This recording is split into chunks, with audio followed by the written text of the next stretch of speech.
My name is Ruth Nanjala, the founder for My Science Journey, otherwise known as MSJ, which is a platform connecting scientists at all career stages and with the sole aim for inspiring the present and the next generation of scientists. So if you haven't joined us, this is your sign. We are on LinkedIn, we are on Twitter, we are on Instagram. We have a YouTube account where we have shared all the previous recordings of the sessions that we've had with amazing scientists across the world and not just in the continent. So go subscribe, listen to those videos, and you'll be able to pick one or two things from those. And today, we are joining live from KEMRI Wellcome Trust program here in Kilifi, Kenya. I am glad I'm doing this from here because this is where I started from as an undergraduate. And it is with immense pride and gratitude that I'd like to introduce the guest today, Dr. Melissa Kapulu. She's professor now, by the way. And as she's fondly celebrated, Her Majesty the Queen of Chibobwe Village. Where did you get that from? She is associate professor at the University of Oxford. We will have to discuss where you got that one from. We'll come back to that later on. Marking a historic milestone as the first Zambian to hold this prestigious position. She is also the PI or Principal Investigator at KEMRI Wellcome Program, where we are doing this session from. And here she leads groundbreaking research on vaccine design, development, and evaluation. Her journey is nothing short of extraordinary. She's broken systemic barriers, she's shattered glass ceilings, and she's paved the way for young girls and women, particularly from underrepresented communities, to envision limitless possibilities. And thank you for being here with us today. We are so glad to have you. Yeah, and to just kickstart our conversation today, we want to start this, before we go higher. Okay. Maybe share a fun fact with us. Wow. Aside being the queen of... No, we have to have a couple of words after this, where you got that fun fact from. Well, no, I just want to say thanks, Ruth. I think we talked about doing this last year and it didn't happen, but I'm glad that you're here physically and we can do this in person. So it's good to meet you and your team. Fun fact about me, gosh. Hey, I'm not sure. There's too many. I don't know which one to pick. I enjoy baking and I enjoy cooking. I think that's... Well, no, that can't be a fun fact. That's... Oh, no! Yeah, Rodney, thank you. No, fun fact is I am a conceived diehard Man United supporter. Oh. And I follow, of course, the Zambia national team, both the female and women's team. Okay. So, yes, so the Chipolo-Polos and the Chipolo-Polos, those. So my fun fact is football. Anything football. If some of you see my WhatsApp statuses, they're all football. Besides, we won last night. Okay. Yeah. That's why you can understand why I'm smiling. That's so good to hear. I should have carried a Manchester United something. Yes, you would have gotten brownie points. I just didn't know, But next time, thank you for sharing that with us. So, you started from the University of Zambia and then moved to the University of Oxford and London School of Hygiene and Tropical Medicine. Yes. Can you share that journey with us? Yeah, I mean, it feels like a long time ago, but it feels again like as if it was yesterday. So I started off at the University of Zambia. Of course, I'm Zambian. That's where I did my undergraduate degree. I really have a kind of a funny trajectory how I ended up here. So initially when going into university, I wanted to do medicine. That's what took me there. And I didn't make it into the medical cohort. So I thought, let me do microbiology. And then maybe after I do my microbiology degree, I can then venture back into medicine.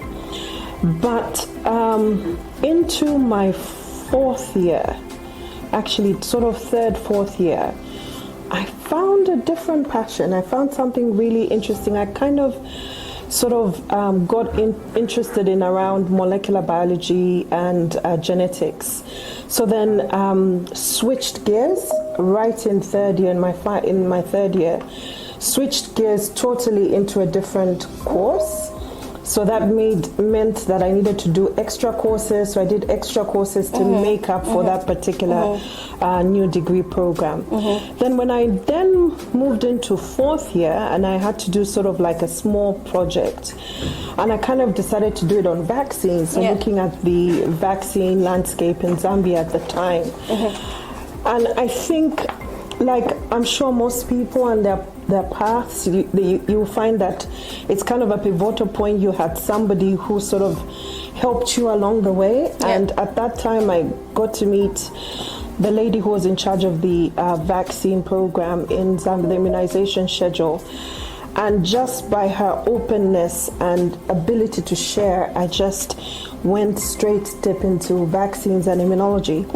So then that kind of made me think, okay, I need to know a little bit more about this. So then got a scholarship to do a master's in immunology of infectious diseases at the London School.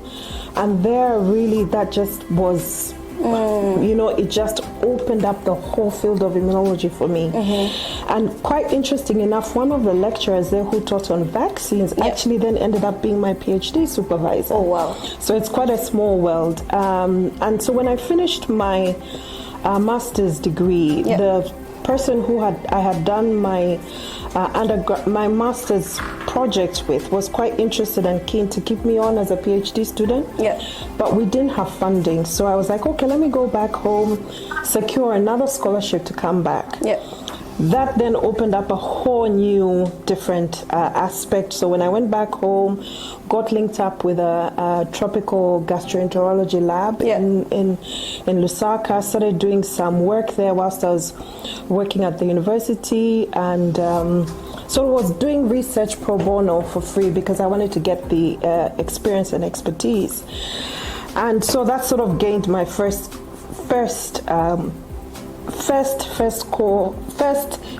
author paper from that sort of pro bono work. And so then applied for another scholarship. So I'm actually a double Commonwealth scholarship holder. So they funded my master's program and then funded also my PhD program. And in fact, the other day I was looking back to say, how did this PhD journey begin? And it all started with an email. I emailed Professor Adrian Hill saying, I'm interested in the work that you're doing. My main interest was to try and look at immunosusceptibility to disease, so kind of following up on the immunology and genetic sort of aspect.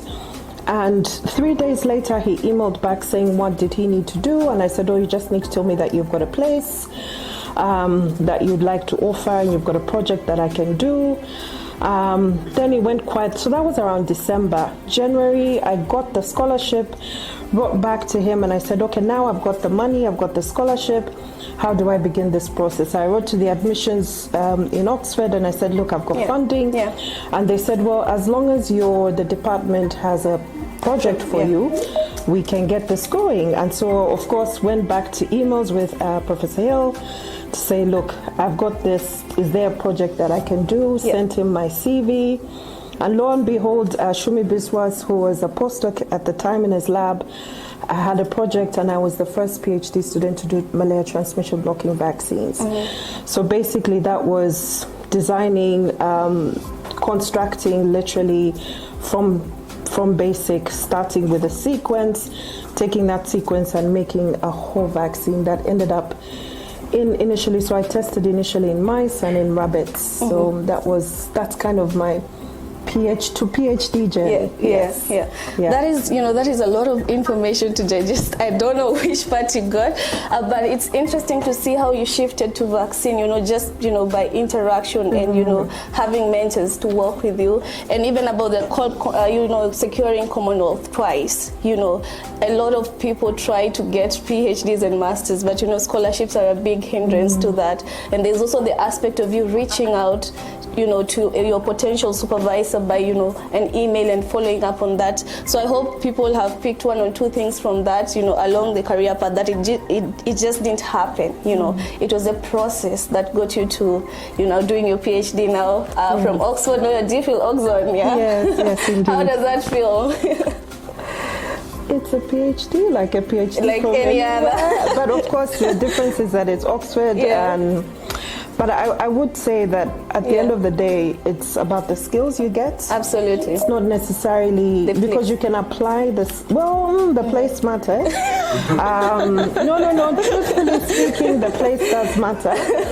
But at the end of the day, the aim is to get a really good grounding and skill set. Yeah. Because then you can pivot and apply those to anything else. Absolutely. Yeah. So how did you get to becoming a PI at KEMRI Wellcome?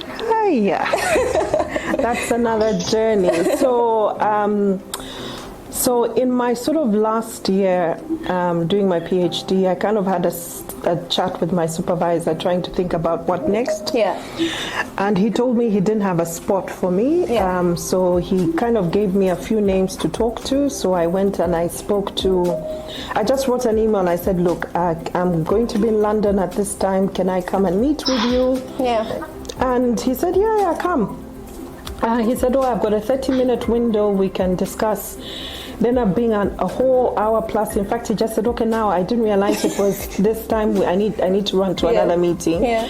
But that kind of opened different pathways. Yeah. And so he said to me, I personally don't have a position, but I know somebody called Kevin Marsh in Kenya. Oh. He might have something. Okay. Send me your CV and we can pick it up from there.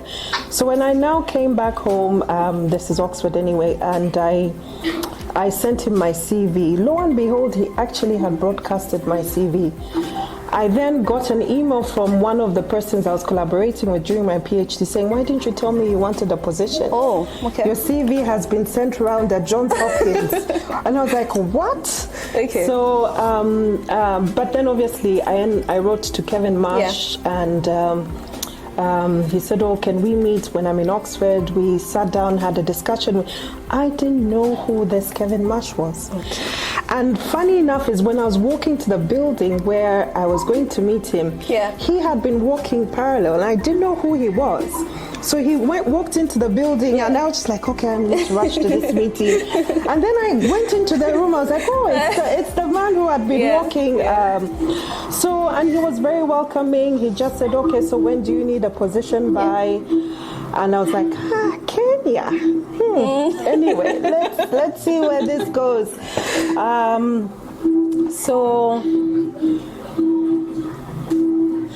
So once I had a discussion with him, he was like, okay, let's keep discussing. And he was like, why don't you come out to Kilifi and see if you like the place, and then we can take it from there. And I remember my supervisor, Adrian, he was saying, don't worry, he'll pay for it. Let him pay for it. So I wrote to him and I said, okay, fine, these are the dates that I could possibly come out and come out to Kilifi and visit. Yeah. And so I'm a single mother, and I did my whole PhD as a single parent in Oxford. Yeah. And so obviously I had to arrange. At the time, luckily, I had my niece staying with us, so I was able to sort of live my daughter with her, and I gotten to. In fact, it's really interesting because I actually missed the flight. I missed the flight to Kenya, and I remember calling. I was just like, this is a sign you're not supposed to be in this place. So I remember when I got to the gate and, the flight had already kind of closed. I remember calling at the time Kevin's PA, Hamida, saying, I've missed my flight, just rearranged. Luckily, the KQ lady was like, we will book you for free. They rebooked me for free. The following day, I was back at the airport, got onto the flight, was in Kilifi. And then obviously, there was a whole schedule arranged. There were so many people I met at the time. Yeah. At least it was nicely arranged. They even, kind of talked about whether schools, etc. So I was like, okay, this place is not too bad. Then the day now going to the back to the airport, there was at the time there were a lot of Al-Shabaab attacks. So there was like, there's a security alert, but there's a potential attack in Mombasa. I was just like, what is this place? Surely, Melissa, you should not. But long story short, so this is around June. I think this was around April, June, within that time. That was 2012. Okay. Very long time ago. And 2013, May the 6th, I landed in Kilifi on a rainy day in Kilifi. Landed in Kilifi, and May 8th, I started my job. Wow. So this is 13 years. This year is going to be 12 years. This May will be 12 years. Yeah. Okay. So 2013, I landed in Kilifi, and I think it's been an exciting journey. Okay. It's been a really lovely learning curve. Yeah. And I think what I would just like to say is that you never stop learning, regardless of the level you get to. You never stop learning.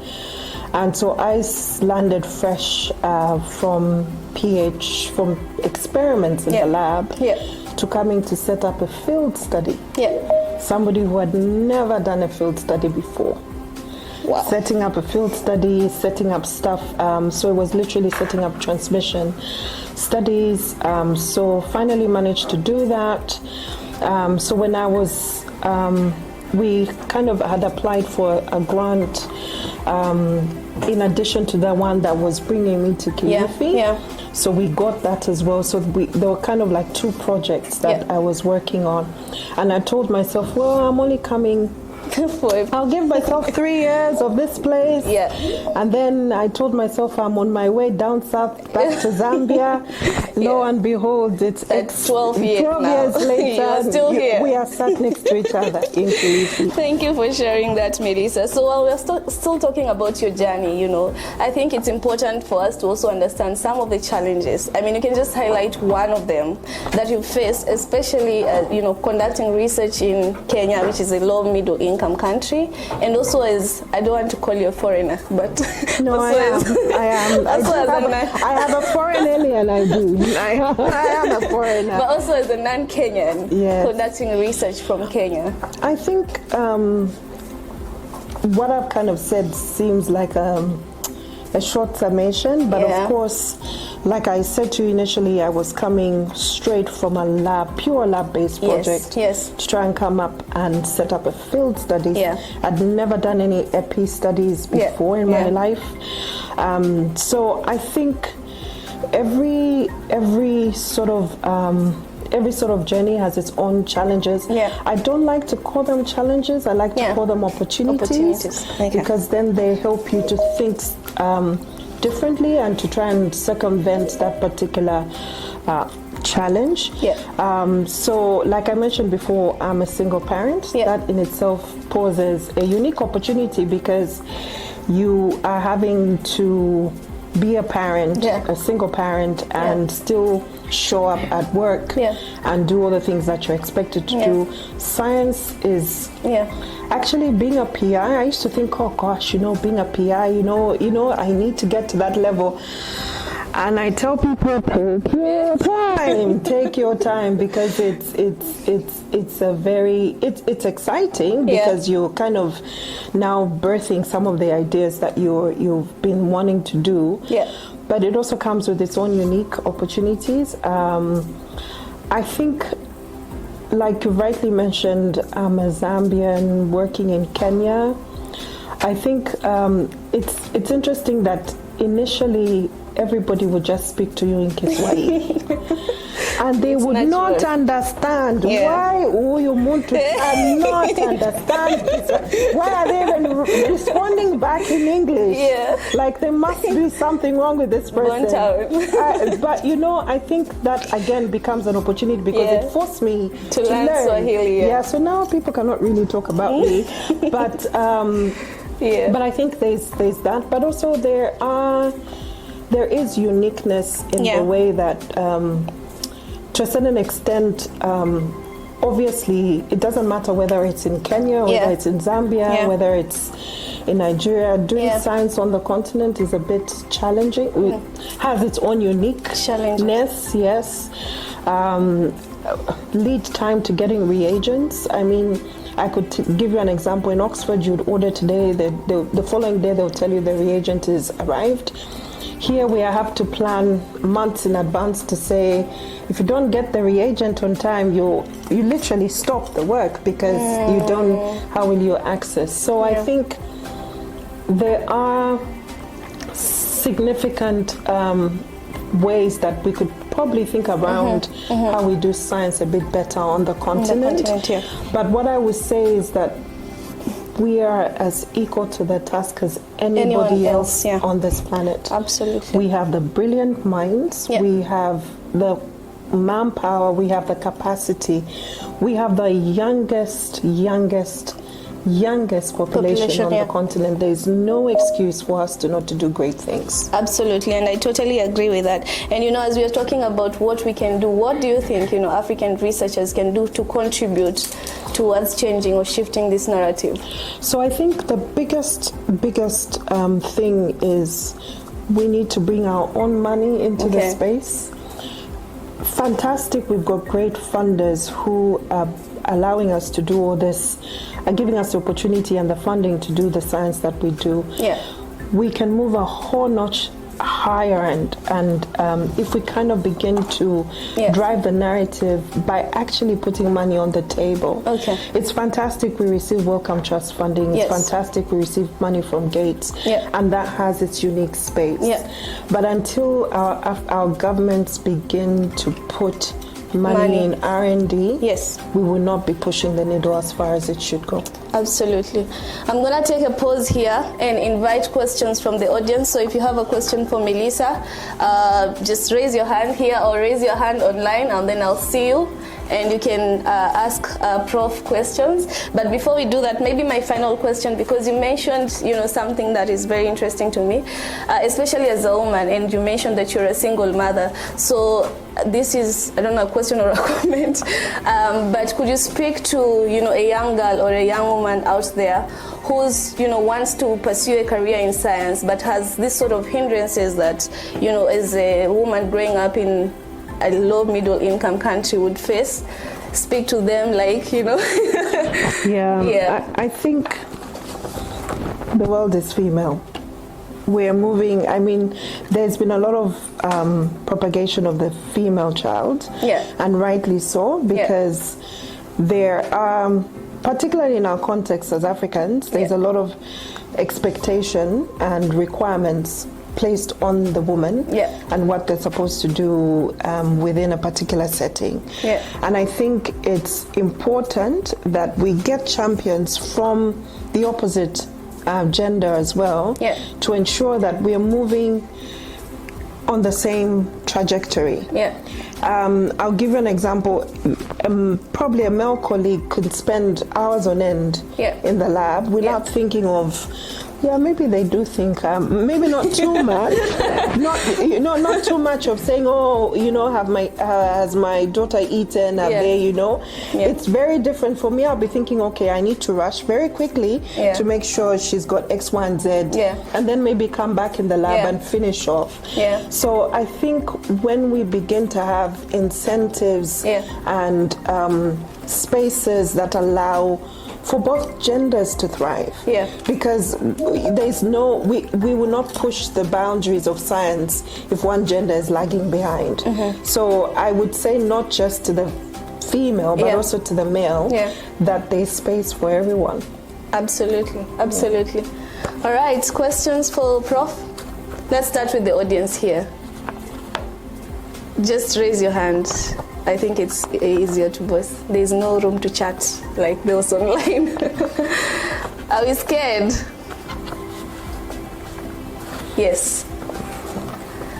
Thank you for your experience, and sharing it with us.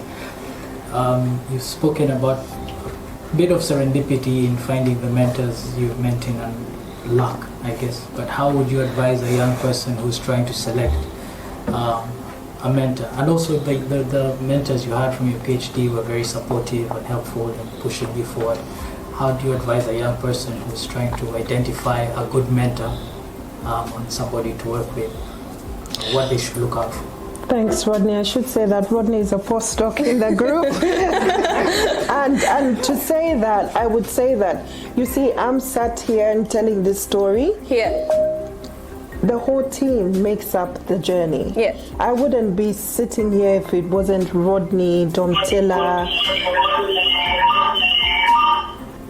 Lydia, Kelvius, the members of the team in this room, who are everybody working together as a well-oiled machine to make the science that you see that we do. So in terms of mentorship, to be fair, the mentee drives the process. Your mentor is there when you need them. So you, as the person requiring the mentorship, has to drive the process. I think that's the only way it can work very well. Because think about it this way, I'll give you an example of, let's say, for example, our current interim executive director. Yeah. He has a whole program to run, but he has his own research group. Yeah. So it's up to each individual member from his team to reach out to him. It becomes, I won't know exactly what you need. You know exactly what you need to take you to the next level. So the mentorship, the mentee-mentor process is technically driven a lot more by the mentee than the mentor. And I'll give an example, I'll give sort of an advice of what somebody had given to me when I was trying to decide, do I come to Kilifi or do I go to Johns Hopkins? And what he said to me, he said, you know what, look 5-10 years from now. List down all the things that you want to be in 5 years and in 10 years. Work backwards and go and find where on this earth can you go and get this skill. Make sure you go to the best place that offers that skill. Get it. By the time you get to your 10-year mark, you will realize that you're already this person that you had envisioned yourself to be 10 years before. So that's kind of the advice I've sort of carried forward and moved forward. That I think you want to say, okay, fine. I want to do immunology. Who in Africa can I go and learn to do immunology from? Where is the best place where they're doing the best immunology? You go to the best place. Get that immunology skill set. And then if it's epidemiology, you say to yourself, where are they doing the really great epidemiology, whether it's in malaria, it's in enteric diseases, go to them, learn from them.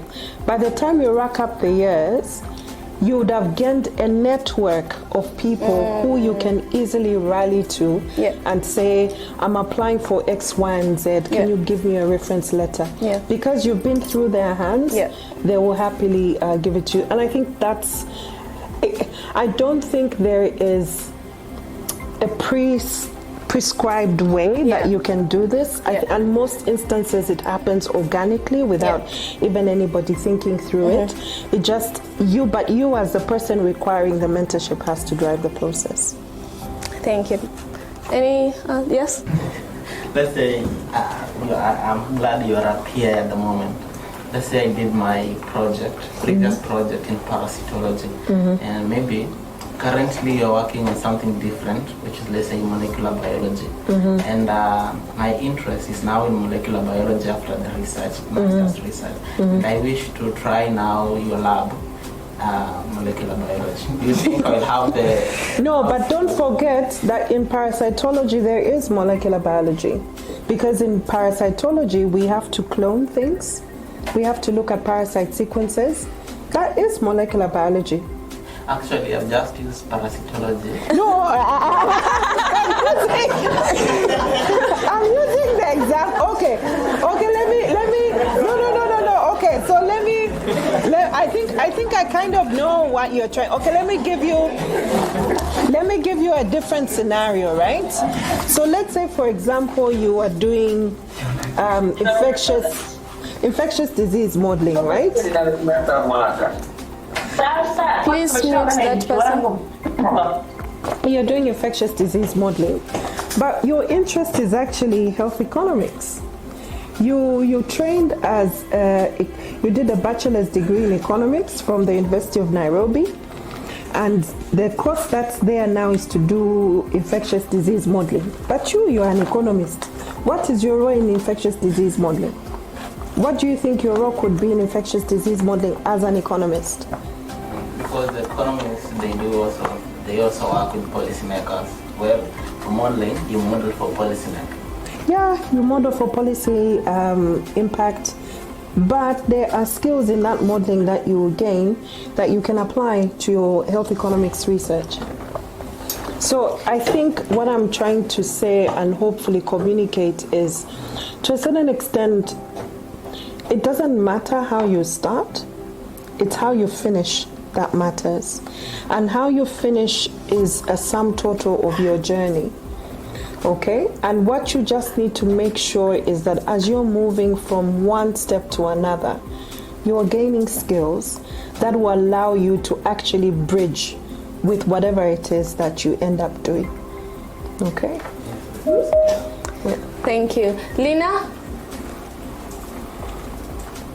Imposter syndrome has to, it comes to play, and how would you advise one to possibly change their mindset and have a shift in that?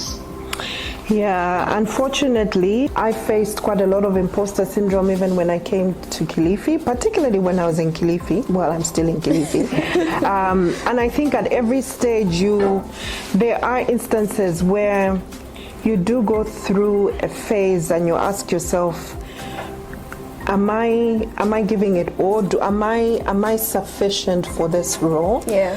And it's okay to feel that way, because at the end of the day, we are all human beings. Yeah.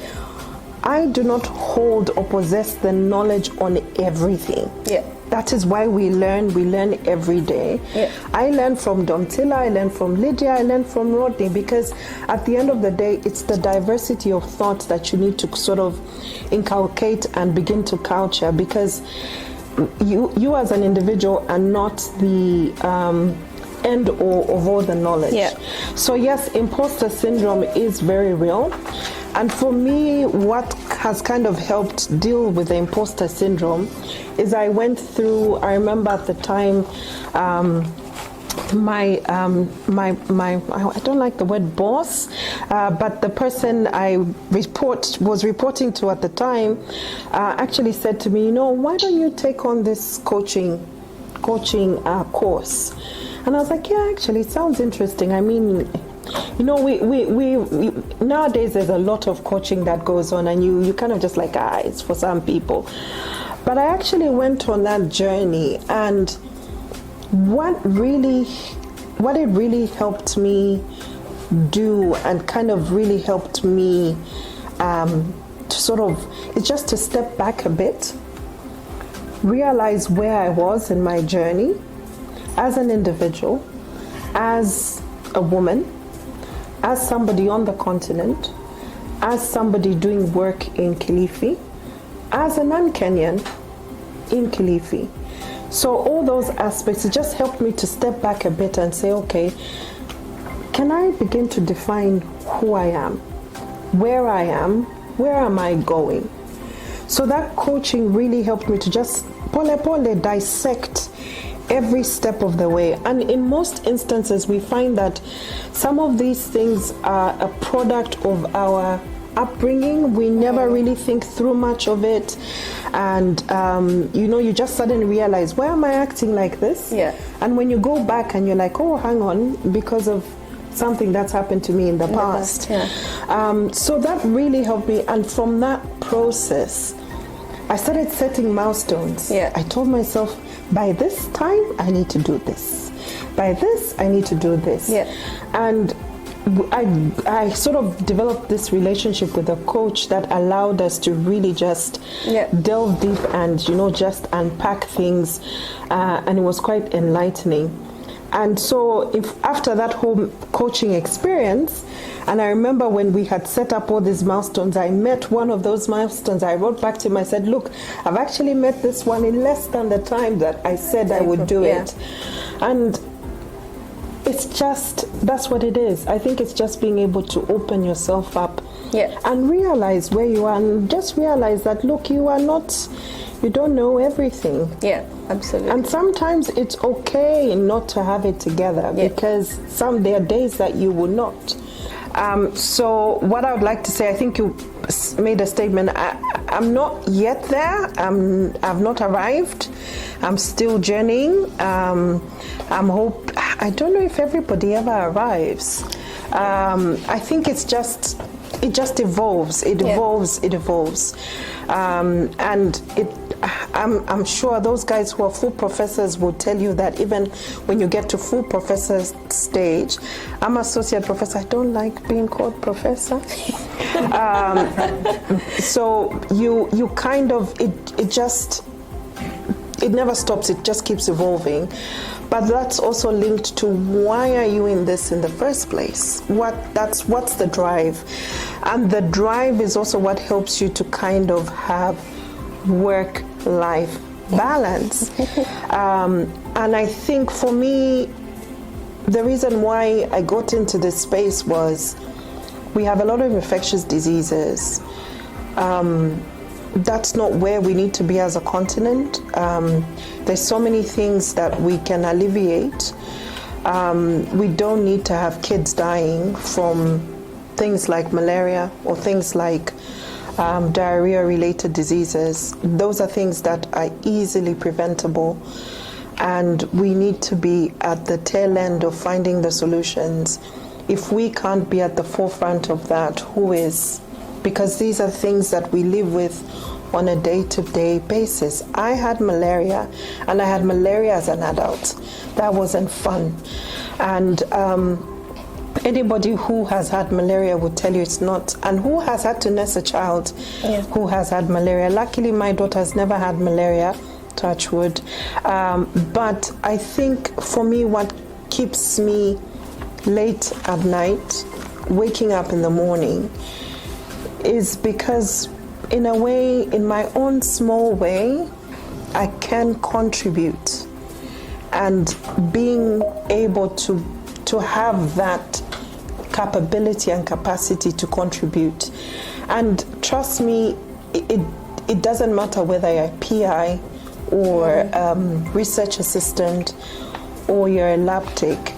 Whatever you're doing, whether it's just pipetting from day one, whether it's that simple ELISA, that simple ELISA is adding up to big data that then informs where things are going. If you look at all the malaria vaccines to date, they didn't start by, some random magic. It took years on which people were perfecting, multiple people, thousands of people.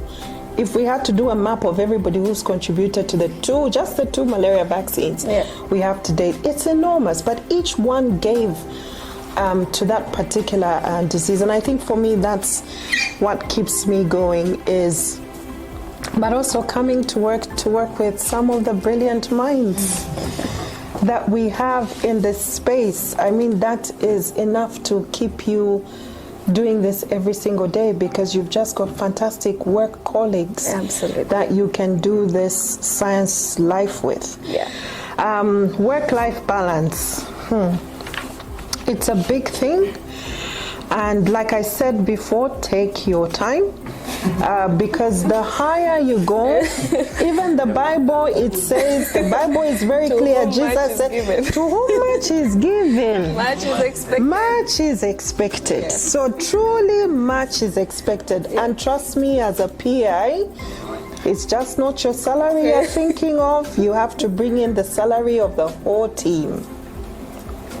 So, and it's just not each individual team member. Don't forget, each individual has their own family. So it's literally a small community you're thinking about. So and again, it's a team. It's team effort. Absolutely. Quite all right. It's usually the PI who's magnified, but actually, in most cases, in all cases, it's a team effort. Everybody within that team is pulling together to come up with this piece of work. When you're writing that grant application, it's because you're basing it on pre-existing work, or that you've gained over a particular period of time, and that's everybody working together to do that. And I think moving forward, we need to be very open to interdisciplinary research. So like when you were talking about bioinformatics versus another field, you realize that a certain thought process in another subject area might help you think through differently in another area. So how do I do work-life balance? So I In 2024, I told myself, over the weekend, don't send emails to people, because the expectation is that people will then have to respond to those emails. So sometimes I would write the email on a Saturday and then say, oh, it should automatically send on the Monday when I come, but then sometimes it just wouldn't work.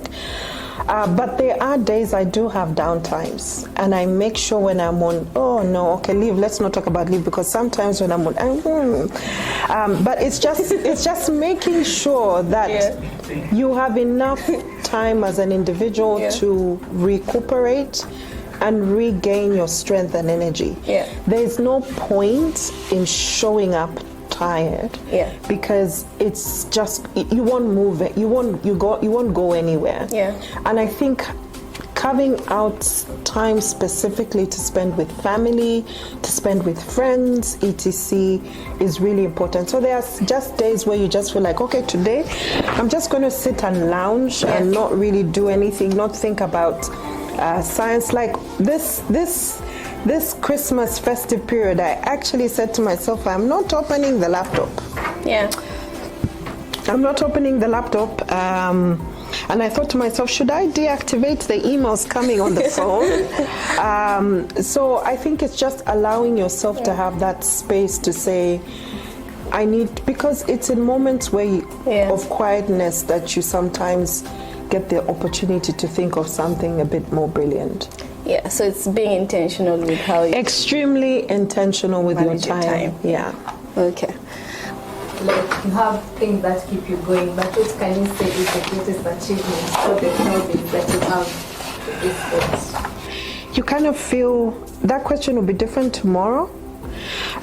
So today I think the greatest achievement is being able to do this and arriving at a point in your career where Ruth will send you an email saying, I want to talk to you, because probably she's seen that there's something, that everyone is saying that that there's something to talk about. But I think to date,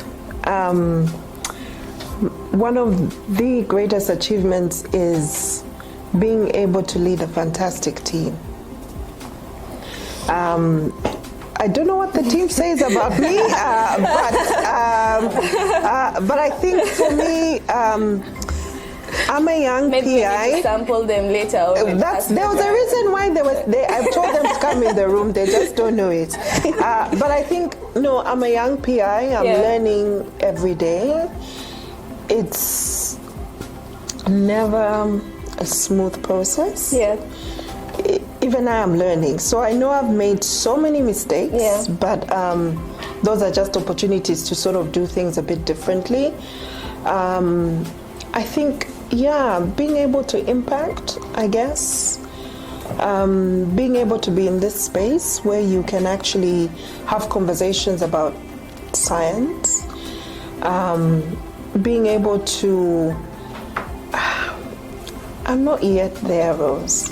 I think maybe we can, greatest impact, it's difficult because I kind of feel like I've just started. You understand? Like I'm just starting. As of today, that's what I mean. As of today, but okay, as of today I would say the team. So at the moment there's 19 of us in the team, including myself. And the team is made up of the lab team, there's the data team, there's the clinical team, there's the guys who coordinate and manage the program of work. We have a community facilitator, and I think for me is the ability for each one of us to put together as a team, I think is one of the greatest achievements to date. All right. These are not what you say. You expect to escalate very fast through the ranks, through the PA level. And you really held your ground firm on slipping the brakes. And also, in the other sense, you also want to build other facets of life, business, family. At what point in time do you fit all these facets into the bigger picture? Apart from the science, some of us are not married, others are interviewed. At what time do the facet of business? I really hear about science talking about business. It's usually more work, Yeah. So do you have any comment about business? Or in your life, you look back and say, I think at this point, Maybe the other fun fact I should have said is that I like to buy land. I don't know whether that's fun. That's a good fun fact. But and I think it's important to cultivate an all-round individual. It's not necessarily about the science. It's important if you feel that marriage is for you, please do it, okay? If you feel that you want to have children, do it, and then you deliberately have an opportunity, you carve out a way such that you ensure that those aspects of your life are still able to access you. Yeah. Do you understand? You should be available for all those different aspects of your life. So whether it's having kids, whether it's having a partner, whether it's having a wife, a husband, etc., doing your science, showing up for your science, showing up for your extracurricular incomes, that also requires you to show up. So regardless of what you decide to do, just make sure that you are there. Running a business requires you to be there 100%. Requires literally you to be there 100%. I'll give you an example of, so I bought my first piece of land in 2007. And, should I be saying this? And it was a farm, 12 hectares. I was like, what? Anyway, the opportunity came through. I was like, why not? Where else am I going to have this opportunity to buy a farm? And so this is 2007, and I can remember very well where I was. I was crossing the, I and my daughter had gone on holiday, Christmas holiday, in a place called Siabonga in Zambia. The road got cut off, so we had to go back to Zambia. We had to go through Zimbabwe to cross. So, and I remember getting a call, and a friend of mine saying, oh, there's this opportunity. Remember you said you wanted land? And we were crossing the Kariba, and I was like, yeah, let's talk, Yeah. Boom. I bought and I didn't know what I was going to do with it. Opportunity had landed. Yeah. Bought the land. So, okay, we have the land. Now what are we going to do? Then obviously now appetite. See, you buy your first land, you want the next one. Then again, I bought the next piece of land. This time at least it was in Lusaka, smaller, not a farm. And so then I started thinking, okay, now I need to go for because I had just come back from my master's and was, still trying to look for opportunities for PhD. Then I told myself, I'm going to go for PhD. PhD will be 3-4 years. What am I going to do with this land? It's like, wow, let me plant trees. So what trees am I going to plant? I'm a scientist. You do your research. Okay, this one, if I plant, by the time I'm coming back, it would have matured. I can do X, Y, and Z with it. Yeah, those trees are still there. That farm is still there. Small things. Obviously, over time, I've increased that capacity. But for me, what I saw that was an investment for my daughter, because obviously I knew at some point she needs to go to university. I need to cover for those fees. So that became an investment track. Now she's in university. I just look back and I say, okay, this money that I'm gaining from this land is going to pay for X, Y, and Z. But from a decision I made, because an opportunity fell through, So I think it's different from our colleagues in the West. They have plenty of opportunities for them to not even think about buying a farm. You understand?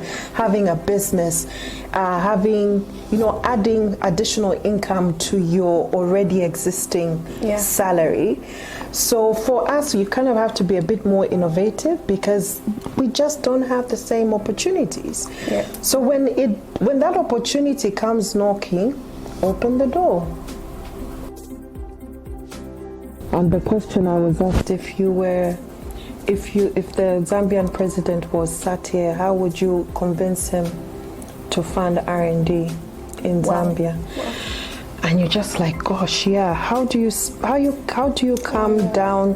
They don't want to hear that there's a gene you've discovered that is going to do, that you're going to do a PCR. That's not their language. Their language is, if you fund science in Kilifi, it means Kilifi town is going to expand because there'll be people coming to Kilifi for those jobs. On top of that, there'll be all these guys who are coming from the universities who are going to be employed. That means increase in pay as you earn. Because now there'll be a lot more people formally employed. Tax, pay as you earn. On top of that, what happens when people come to a town?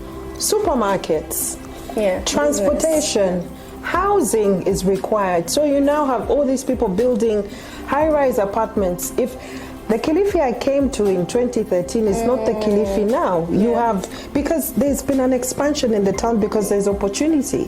Okay? So that's kind of the language that we need to be engaging with the policy. They need to understand that the science that we're doing is just not us in the lab. It's a bit bigger than that, and it translates to actual GDP. If we think about China, we think about Germany, we think about Russia, we think about the USA, their R&D actively contributes to GDP.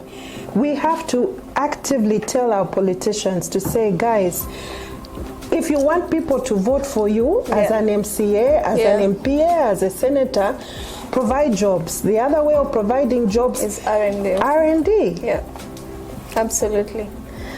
So we need to speak their language. I think my biggest lesson from COVID was we communicated, but we didn't speak the language that the people were hearing. So there is plenty of opportunity for us to speak the same language as the policymakers, so that they can understand the importance of what it is that we're trying to do. Absolutely, absolutely. All right, Edward, final question. Hi, Melissa. Hi, everyone in that room. Hi, Edward. Good to hear from you. Let me turn my camera. Yeah, good to see you too, Edward. Yeah, it's good to see you. So my question to you as a leader and as a PI, what is your approach when it comes to change management? How do you keep yourself motivated? How do you keep your team motivated? How do you keep everybody in check? Hi, Edward, are you, so let me just give context here. Let me give context here. So Edward used to be in our team. He was the data manager in our team. So Edward, I think I'm going to put your former teammates on the spot here. And I kind of would like to answer the question through them. And maybe, sorry guys, I'm definitely putting you on the spot here. But I think it's really important. It's really, really important. Your question is really important because at the end of the day, what has helped me thrive in Kilifi is because I had managers who gave me that opportunity to thrive. Who, I can tell you how I literally started doing the human infection studies. I just said, I want to do this. I think I can do this. And he said, okay, fine, go for it. So, yes, starting with, Rodney is kind of the newest in the team. So, Rodney, so far, your experience. When you know like I can walk to you and we listen, it keeps us going. Well, it keeps me going. I mean, you have you look at the bigger picture, and you always push us and tell us, we need data, we need this, we need to publish papers, big journals. So every day you work, you're always asking yourself, hey, are we getting there? What question are we answering? And we look at you and we look at how much effort you put, how much you've given of yourself there. And that's really encouraging. Honestly, I can confirm I've worked with Melissa for so many years, and I can confirm she is a strong woman. We keep on saying, oh, we want to go on leave. She is still there, hanging on there, barely going on leave. I'm always wondering, hey, where does she get this strength that gives you? Like, I mean, I wake up in the morning like, I need to get strength too. If she can do it, you can also do it. Yeah.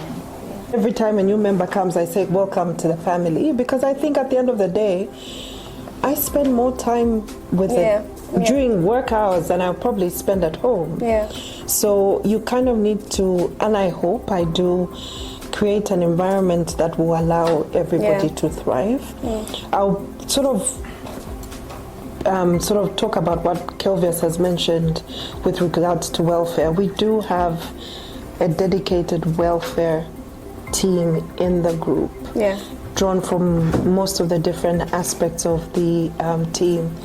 And basically what they're meant to do is just, we need to look out for each other and be there when, because we are as strongest as our weakest member, and we need to make sure that our weakest member is the strongest link. Absolutely. All right, thank you so much, everyone. And maybe before we let you go, Melissa, the other day I saw a video of you dancing. I think Patience can share it on LinkedIn. No, you're not sharing it here, are you? No, I'm not sharing it. Okay. My question is that aside dancing and Man United, what are other things you do for fun? Work.